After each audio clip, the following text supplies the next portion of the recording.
Class 10 ईस्टिफिकेशन का एक ऐसा सवाल जो आपको घुमा के भी पूछा जा सकता है। तो आइए हम देखते हैं। तो यहाँ पे बच्चों लिखा है कि ऑर्गेनिक कंपाउंड एक्स है which is a liquid which often freezes during the winter time in cold countries. तो देखो यहाँ से बहुत बड़ी हिंट मिल चुकी है कि एक कंपाउंड है एक्स जो कि लिक्विड स्टेट में है और जो विंटर के समय में फ्रीज हो जाता है। तो ये हमने पढ़ा है इथेनोइक एसिड की प्रॉपर्टी जिसको हम ग्लेशियल एसिडिक एसिड भी कहते हैं, जो कि विंटर के समय फ्रीज हो जाता है। अब जब आप इस इथेनोइक एसिड को इथेनॉल के साथ रिएक्ट करेंगे या हीट करेंगे इन द प्रेजेंस ऑफ H2SO4, तो यहां से आपको एक दूसरा कंपाउंड, एक स्वीट स्मेलिंग कंपाउंड यहां पर फॉर्म हो रहा है। तो यहां पे फर्स्ट क्वेश्चन आपको बोला गया है कि identify X and identify Y. तो स्वीट स्मेलिंग सब्सटेंस समझ जाओ कि यहां पे आपका ईस्टर फॉर्म हो रहा है।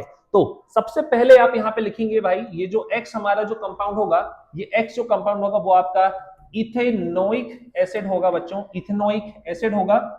इथेनोइक एसिड का जो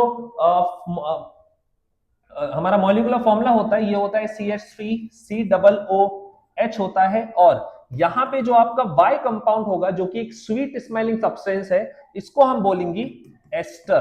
this will be your ester. तो X और Y तो यहां से आपके कंपाउंड आ गए।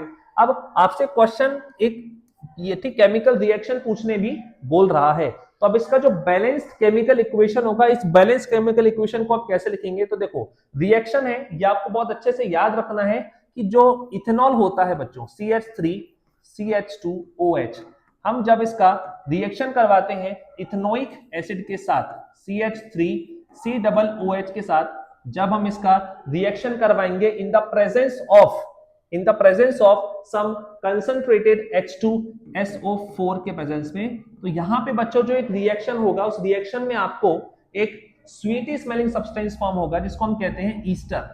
फॉर्मूला आपको ध्यान रखना है CH3C, यहां पे ये कार्बन एक ऑक्सीजन के साथ डबल बॉन्ड के साथ अटैच होगा, फिर यहां पे आप लिखेंगे O, फिर CH2 और CH3, और यहां से जो वाटर होगा वो आपका वेपराइज हो जाएगा। तो ये आपका हो गया बैलेंस केमिकल इक्वेशन और ये आपके हो गए एक्स और वाई की वैल्यूज। तो बोर्ड के लिए इस सवाल को मिस करने की गलती बिल्कुल भी मत करना।